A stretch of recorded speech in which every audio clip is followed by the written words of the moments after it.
Épisode numéro 25, on attire le Congo à Kapuskasing.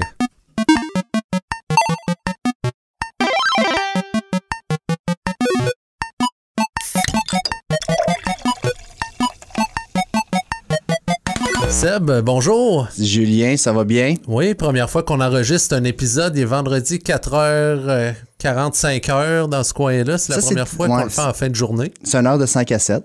Oui, c'est une meilleure heure que le matin. Je suis plus réveillé un petit peu, moi, en tout cas. Puis là, Seb, t'as peut-être déjà compris tout ce qui s'est passé de notre invité de cette semaine. Non, aucunement.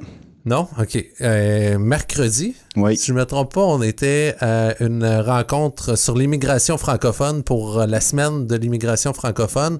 J'ai fait une petite présentation, il y avait des invités. Et là, Seb, toi, t'es passé au début, mais t'es pas resté tout le long.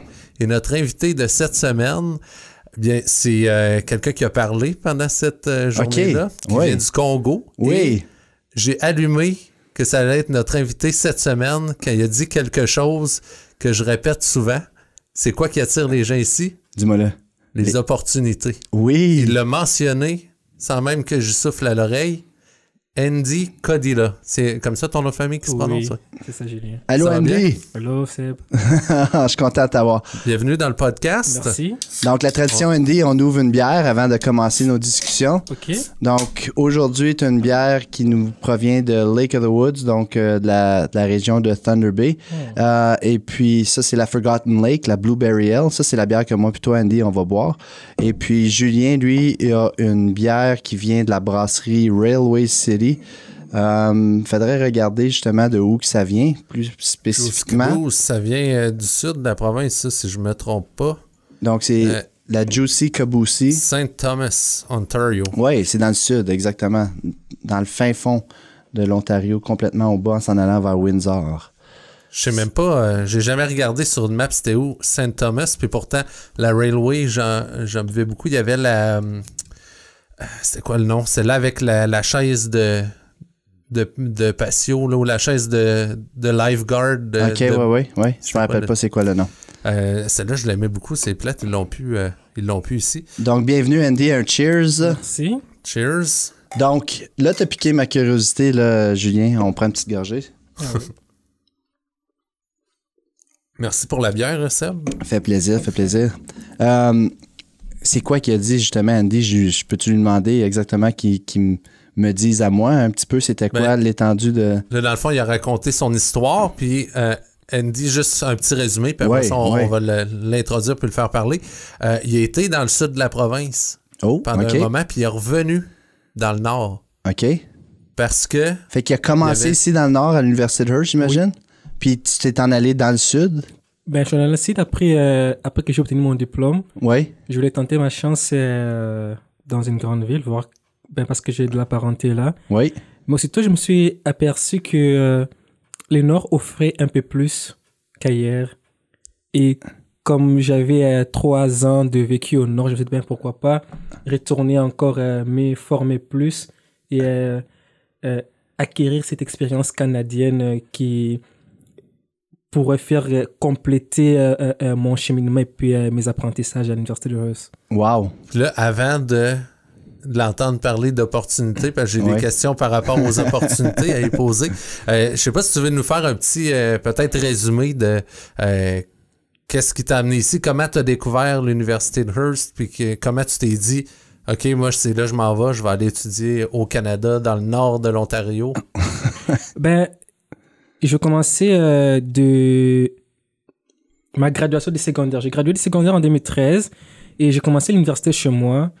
J'ai commencé en faculté de médecine. J'ai réussi ma première année, je suis passé à ma deuxième année. Et du coup, j'ai eu le plaisir d'avoir une aventure en dehors du pays, aller faire des études ailleurs. Et j'ai commencé à voir et j'ai entendu parler de l'université de Hearst. J'ai dit, je vais essayer voir appliquer pour avoir une inscription. J'avais juste l'idée comme de chez moi. Quand tu appliques pour une université, tu sais pas est-ce qu'il y a une université qui est dans une petite communauté, une grande communauté. Tout ça, ce sont des choses que je ne me suis pas aussitôt aperçu et que je n'ai pas tenu compte dans Dans le processus dans le d'inscription. processus d'inscription. Puis quand tu penses au Canada, quand tu viens pas d'ici, là, est-ce que tu avais une idée préconçue de qu'est-ce que le Canada était? Comme c'est quoi ton image du Canada? Mon image du Canada, c'était un pays développé, un grand pays. Je suis allé sur Internet m'informer qu'est-ce qui s'est passé au Canada, quelques grandes villes, c'était quoi la température, c'était qu'est-ce que les gens faisaient. Mais aussi, quand on n'est pas au Canada et qu'on entend parler du Canada, c'est comme les gens disent les MTV, tu es à Montréal, Toronto, Vancouver. Ce sont les villes qui sont projetées. Oui, C'est ça le Canada à l'extérieur du Canada.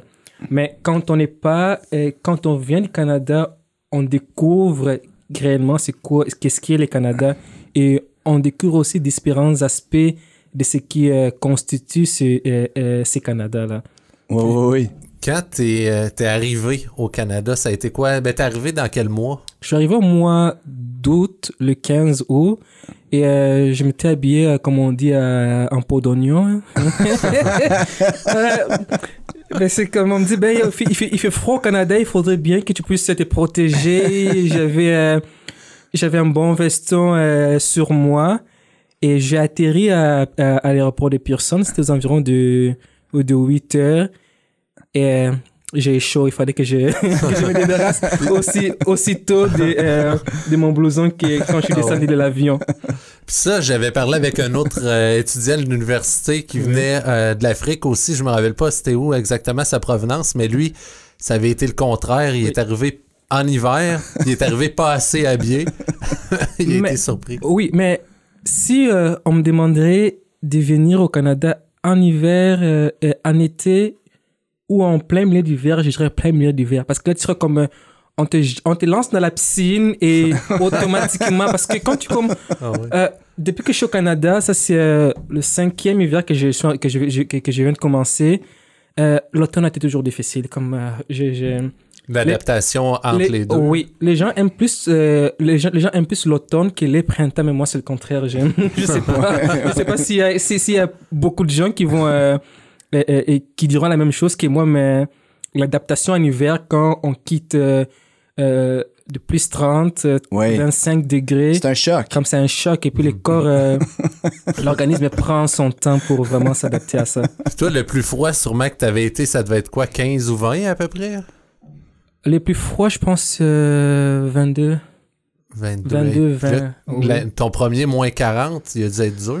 Mon premier moins 40 a dû être dur, mais aussi plaisant aussi. Ouais. Parce que j'ai rencontré des gens, des amis qui ont toujours vécu dans le Nord, qui font plein d'activités l'hiver et qui venaient me chercher. OK, habille-toi, on va aller se chercher un ski pente, on va chercher des bottes d'hiver qui sont chauds et on va se mettre au chaud et puis on va aller faire du ski, on va aller marcher dehors, on va aller faire un feu dans le bois et puis à chaque journée, il y avait du plaisir et qui ressortait. Puis, on oubliait ce stress du froid, là. Et puis, on s'adaptait toujours, on s'amusait bien. Moi, je veux juste revenir aussi sur... Donc, une fois que tu as fait ton inscription, puis justement, tu penses à MTV, Montréal, Toronto, Vancouver. Donc, c'était quoi le processus une fois que tu es accepté à l'université de Hearst? J'imagine que tu fais un petit peu de recherche pour savoir... c'est où l'université, puis le genre de communauté dans laquelle tu t'en viens. Est-ce que tu as eu la chance de faire un petit peu de recherche? Est-ce que tu savais dans quel genre de communauté tu étais pour venir t'établir? Je savais que la communauté était assez francophone parce que quand je suis arrivé, quand j'ai commencé mon processus d'inscription, je parlais aucunement anglais. J'ai commencé à apprendre l'anglais ici. J'étais francophone, j'ai tout fait mes études en français. Je m'exprime en français depuis que je suis enfant. Et c'était ça mon soulagement, que j'allais faire mes études en français, j'allais dans une communauté francophone. C'est la chose qui me rassurait. Et quand j'ai fait mon inscription, quand j'ai obtenu mon inscription, j'ai commencé mon processus de demande de visa d'étudiant. Oui. Et je l'ai obtenu et ensuite j'ai réservé mon billet pour venir commencer mes cours à l'automne. Puis, quand on se prépare à venir ici, pour exemple, si on prend juste l'université de Hearst comme ça prend quoi comme argent avant de pouvoir venir ici à l'université? Est-ce que tu as accès à des prêts, à des bourses? Est-ce que... En tant qu'étudiant international, on a des bourses que l'université offre aux étudiants, comme tout étudiant. Mais comme bourse, pas comme telle. La plupart, la grande partie, je pourrais dire, jusqu'à 95% de frais ou 95% de tous les dépenses académiques sont prises en charge par les parents. Ouais. Dans mon cas. Oui. OK. Donc, le billet d'avion aussi. Les billets d'avion, l'inscription, la logement. Résidence, Ouais. le frais scolaire, tout. La bouffe. La bouffe. Oui. Oui. Oui. Puis, comment ça a été tes premiers mois quand tu as commencé le... Parce que toi, Andy, c'est important de le mentionner, c'est comme l'étudiant immigrant d'un autre pays, de l'université de Hearst, c'est comme le premier qui a fini l'école, si j'ai bien compris quand il parlait. Un des premiers finissants. La première grosse cohorte, Ouais. je suis parmi celles-là. Comme, je pense qu'avant nous, il y avait comme 2-3 étudiants, mais en 2015, en automne, l'université avait près d'une, je dirais d'une vingtaine d'étudiants qui internationaux. OK. Puis Oui. toi, quand tu t'es envenu, est-ce que tu étais seul? T'avais-tu des amis? Avais-tu de la famille qui t'a suivi ici? Ou t'es parti du Congo et puis... Je suis parti du Congo pour venir ici, j'étais seul. Et j'ai de la parenté dans la région de Toronto. Et ici, au nord, c'était comme à l'inconnu. On venait pour commencer une nouvelle aventure à l'aveugle. Oui. Ça prend du courage, hein, pareil. Ah oui. Comme t'imagines-tu t'en aller dans un différent pays, pas de famille, pas d'amis. C'est comme, OK, je vais aller étudier là-bas. Surtout, il a décidé de rester. Hein. Non, mais non, ça, on va continuer là-dedans, mais c'est juste le fait que t'aies le courage de prendre le saut puis de partir dans une aventure comme celle-là, pour moi, c'est remarquable. Comme moi, j'ai des enfants, puis si un de mes enfants... Tu ne laisserais pas. Non, c'est pas vrai, je le laisserais pas, mais m'annonçait que... Quel âge t'avais, Andy, quand tu l'as fait? J'avais 21 ans. 21 ans. Oui. Donc, à 21 ans, maman, papa, je m'en vais dans un autre pays, l'autre bord du monde. Oui. Et aussi, il faut savoir que mes parents n'étaient jamais venus au Canada avant moi. Ouais. Je suis arrivé ici en premier et ils sont venus me visiter l'année où j'ai gradué, l'année passée. Donc, c'était quoi la réaction de tes parents quand tu leur annonces que je me suis inscrit à l'Université de Hearst ou j'ai le désir de m'inscrire à l'Université de Hearst au Canada, dans une petite communauté francophone pour compléter mes études, après avoir fait 1 an d'université à l'école de médecine, à l'Université de médecine? Ils m'ont soutenu. Oui. Ils m'ont accompagné dans tous les processus. Oui. Quand je suis venu ici, ils étaient vraiment un soutien moral, un support moral. On s'appelait toutes les semaines, 2-3 fois par semaine. Ouais, hein? Et ils voulaient savoir comment ça allait. Ils avaient des nouvelles, comment était l'adaptation, comment est-ce que je m'adaptais à la température, est-ce que tout allait bien. Vraiment, et ils m'ont aidé et ils étaient avec moi. Et c'est aussi une des choses qui ont fait que tout aille bien et que je finisse aussi mes études avec succès. Oui. Tu sentais leur support, même s'ils étaient à des... Même s'ils étaient à des kilomètres et dans l'autre bout, comme je sentais leur support. Et puis, c'est quoi la différence d'heure? Donc, pour communiquer avec eux, c'était quoi la différence d'heure au Congo comparativement ici? L'été, c'est 6 heures, l'hiver, c'est 5 OK. heures. Parfait. Donc, il y avait quand même une facilité de communiquer dans des temps propices. La fin de semaine, oui. Mais des fois aussi, le temps ne s'accommodait pas. Le cours, le devoir. Des fois, on se faisait des textes ou 2-3 minutes d'appel parce que je devais aller faire une autre activité. Soit c'était tard chez moi là-bas. Tout le monde s'était déjà couché. Ou quand commence la journée, nous aussi, nous sommes couchés. Ça prend un CP.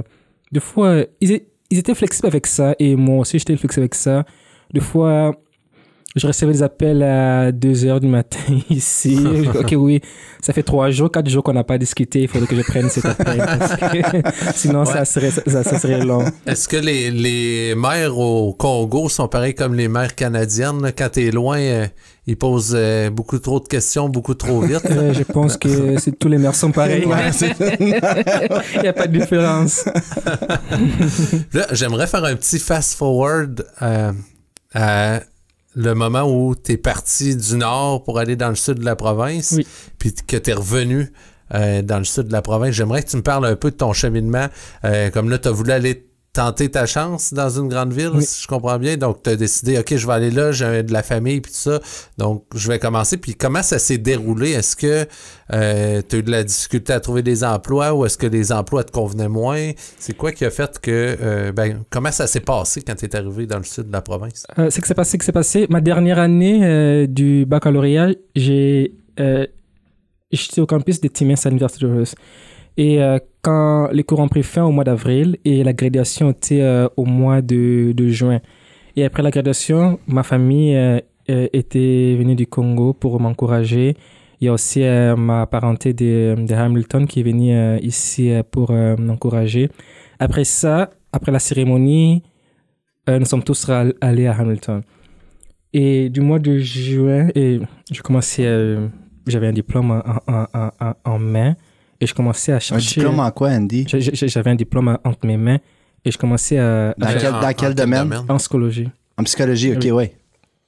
Et je commençais à chercher travail et je sais pas si je sais pas si j'ai trouvé ça long, mais aussi je voulais m'avancer aussi avec mon processus parce que j'avais un permis de post-diplôme qui devrait pour 2 ans, et puis je voulais avoir un maximum d'expérience pendant les 2 ans de mon permis.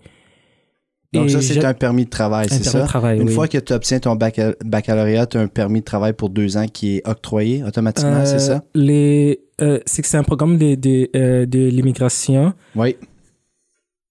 On te donne un permis en fonction du nombre d'années passées aux études. Oui, oui. Ceux qui font un an ont 1 an de permis et puis ceux qui ont 2 ans, 3 ans ou plus ont le nombre d'années d'études. Oui. Et ben, j'ai cherché du travail partout. Et puis j'ai vu un poste qui avait ouvert à la Maison Arc-en-Ciel.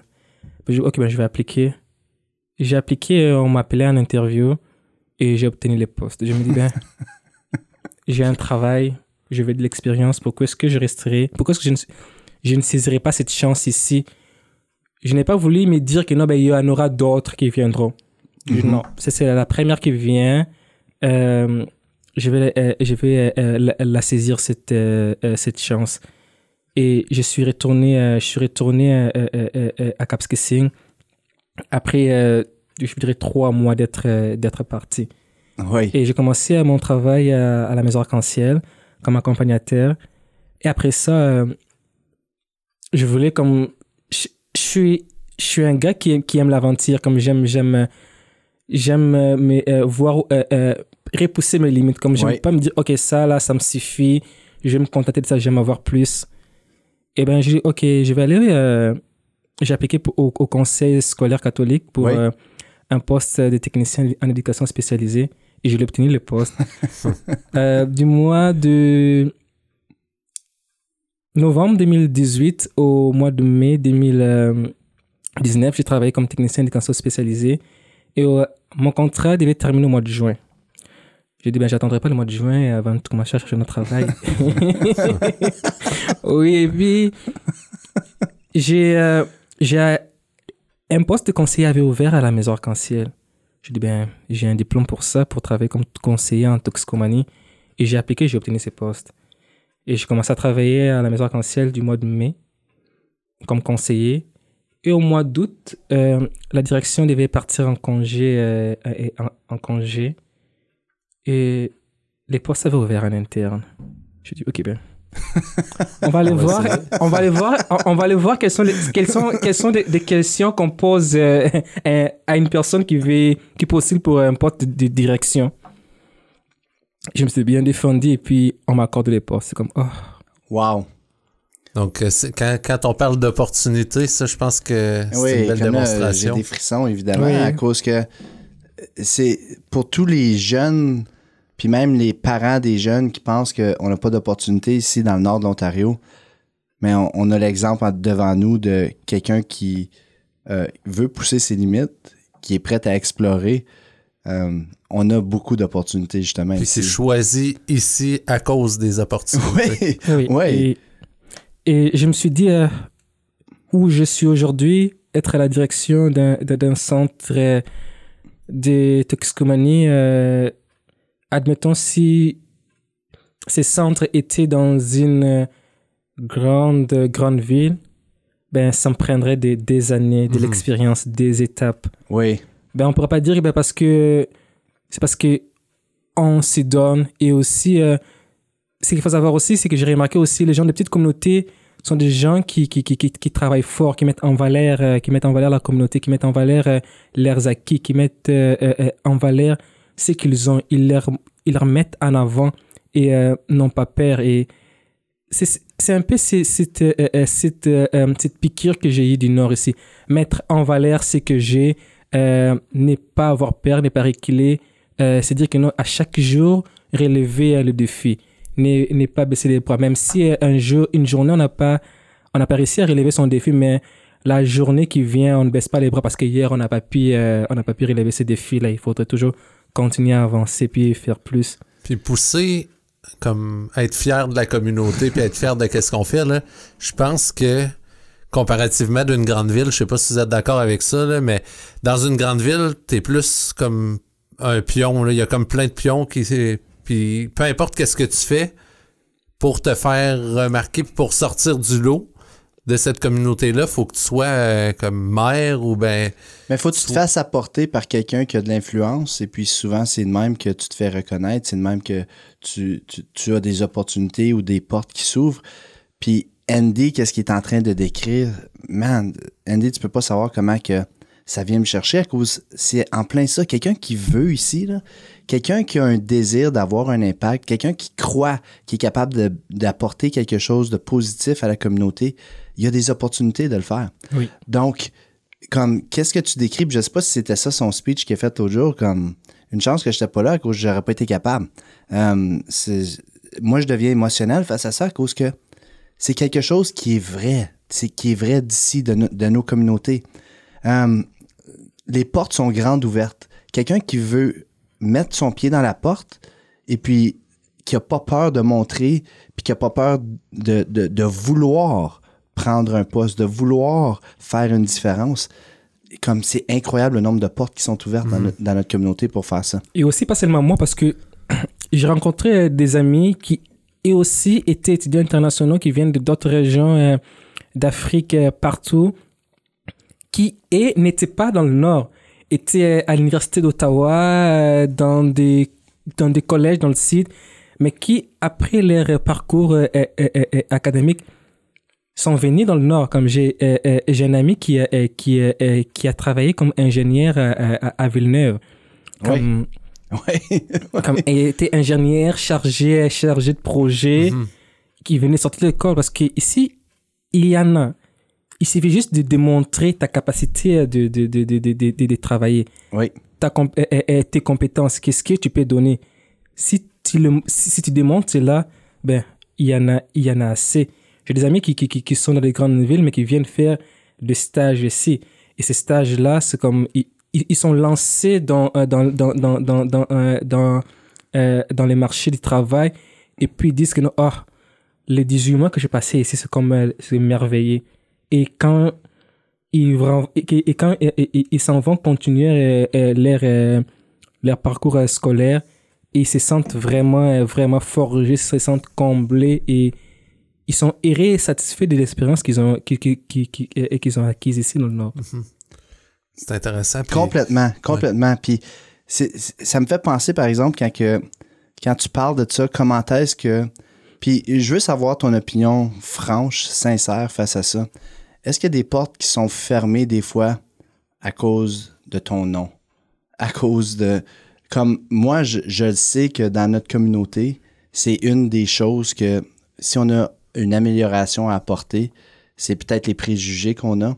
Maintenant, toi, tu as vécu des expériences avec des organisations qui ont été ouvertes, qui t'ont donné l'opportunité, qui t'ont donné la chance de te faire valoir. Est-ce que tu as vécu le contraire? Est-ce que tu as entendu des expériences de d'autres amis que c'était peut-être le contraire, qui ont eu moins d'opportunités offertes? Ben,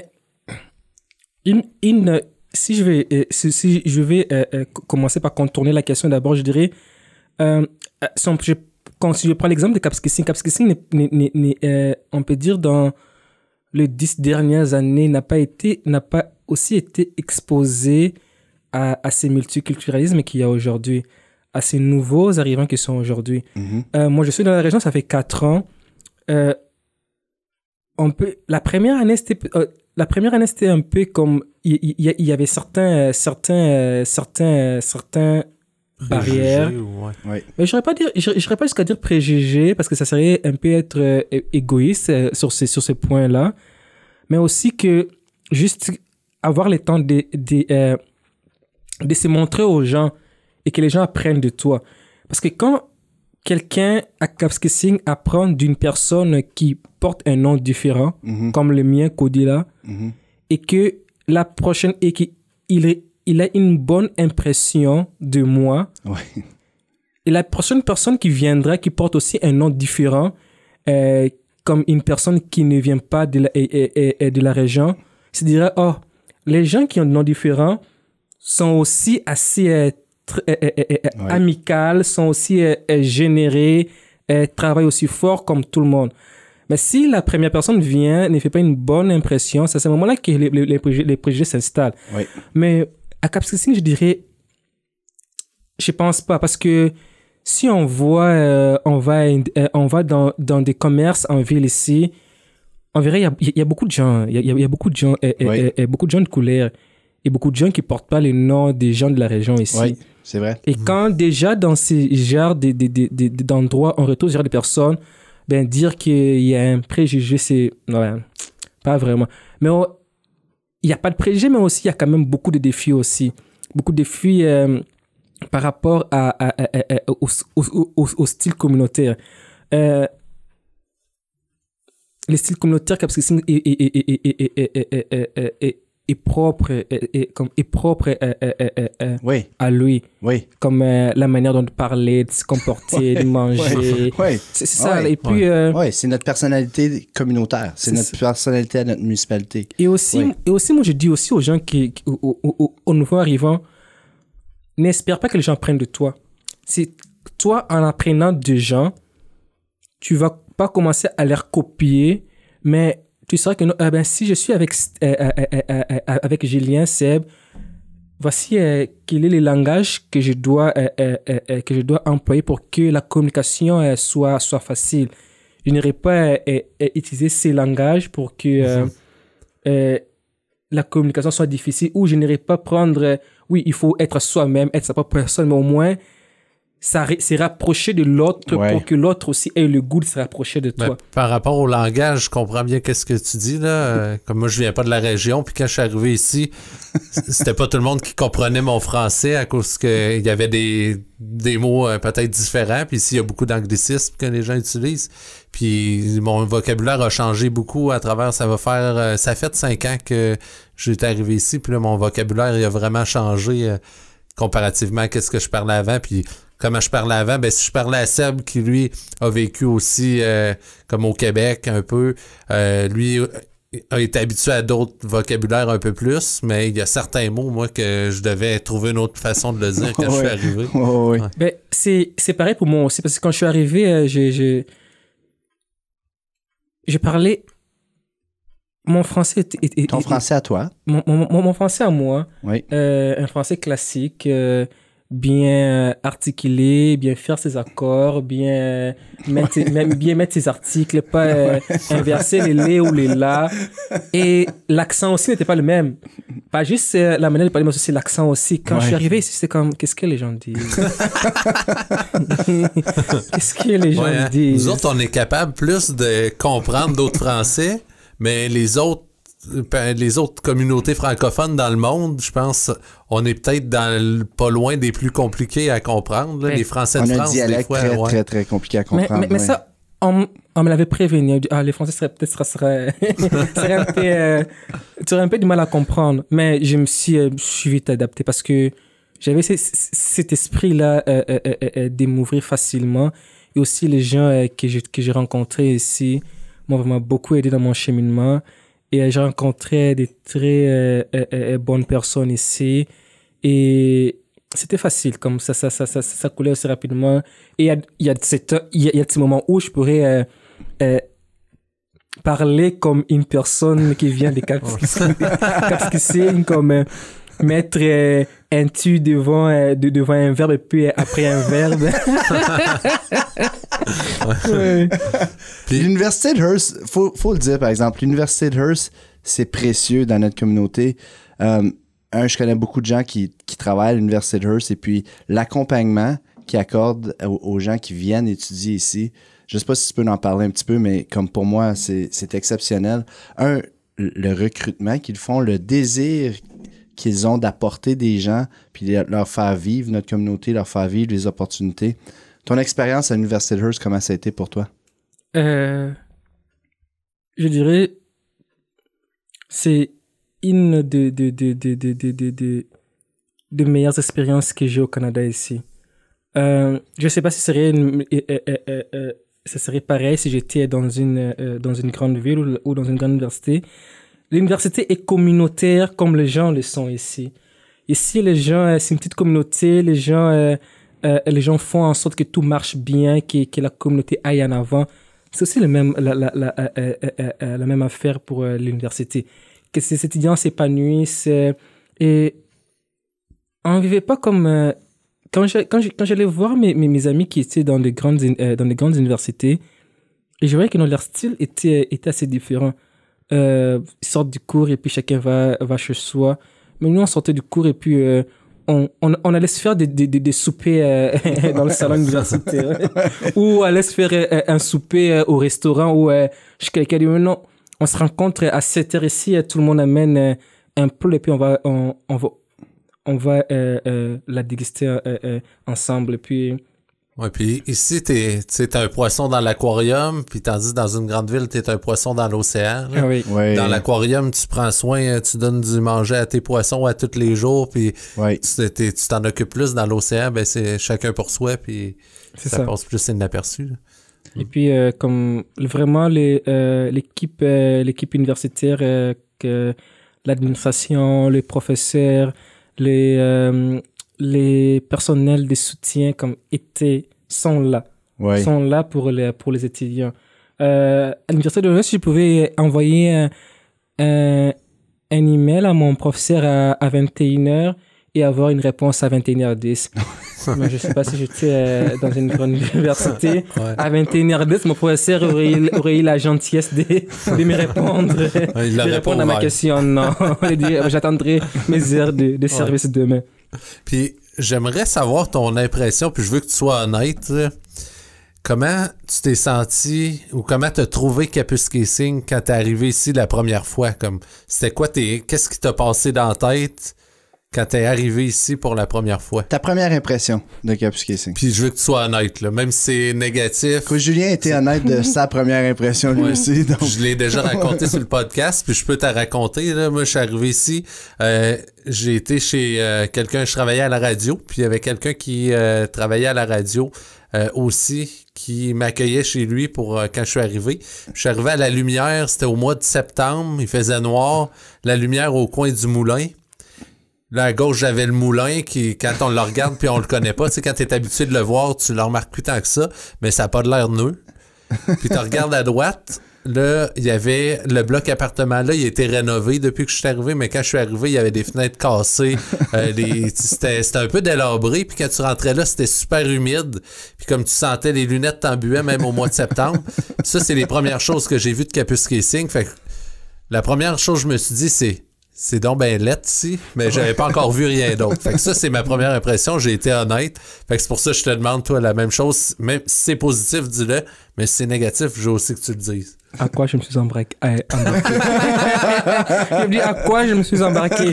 Parce que j'étais dans une université de plus de 50 000 étudiants.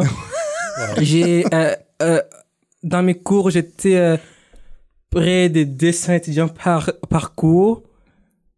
Mais si je viens, je dis, ok, ben l'université sera grande. Je visite l'université, je dis comme, c'est ça les campus. C'est un corridor avec c'est 4 classes. comme, même le bâtiment de ma faculté Ouais. était encore plus grand. Et mais on a fait avec. On a Ouais. dit, ok, ben, on s'est dit, on s'était engagé pour cette aventure. On va voir jusqu'où ça va nous amener. Puis, On plonge. la ville, est-ce Ouais. que ta première vue de la ville, là, mettons la première journée que tu été ici, t'as probablement pas tout visité. Comment t'as trouvé ça? Est-ce que t'as trouvé ça beau? Est-ce que t'as trouvé ça laid? C'est quel coin que t'as vu en premier? Quel coin que je vis en premier? Le cercle. Oui, Ok. puis je suis allé directement à la résidence. Et puis, quand j'ai commencé à visiter, j'ai dit comme, c'est juste ça qui est Kapuskasing. Et puis comme c'était un peu étonnant, parce que avant de venir ici, je passais 2 semaines à Hamilton et puis j'ai visité, c'est comme, oh. C'est pas la même chose. Ça, c'est qu'on dit, qu'on veut faire rire, c'est qui arrive, on leur dit, on leur pose la question, es-tu directement venu de l'aéroport ici? Ils ont dit, oui, mais garde ton calme. Tu découvriras une autre façade du Canada. Mais oui, comme c'est une petite communauté, quand on apprend c'est 8000 habitants, on ne peut pas espérer qu'une ville qui contient 8000 habitants soit aussi extravagante comme ça. Ça reflète sa population, mais aussi derrière ces murs délabrés, derrière sa petite taille, regorge des personnes vraiment chaleureuses, vraiment amicales et qui te font pas, qui t'empêchent de ressentir ce froid hivernal. Puis, c'est quoi ta partie préférée de la ville? Comme... Je pense qu'il vient de le dire. Je pense, moi, Non, mais je veux dire je veux pas mettre des mots dans ces... pas mais- qu'est-ce qu'il préfère de la communauté, OK. mais la partie OK, physique. la ville. La Ouais, ville elle-même. dans la ville, là, c'est Ton où endroit t'aimes préféré. mieux être. Ton endroit préféré de la Mon ville. endroit préféré de la ville, il faudrait que je pense, parce que je suis pas, je me promène pas trop souvent. Mais souvent, j'aime, pendant l'été, j'aime souvent aller marcher au bord de la rivière. Mhm. OK, dans la baie, là, en face du centre civique. puis- Oui.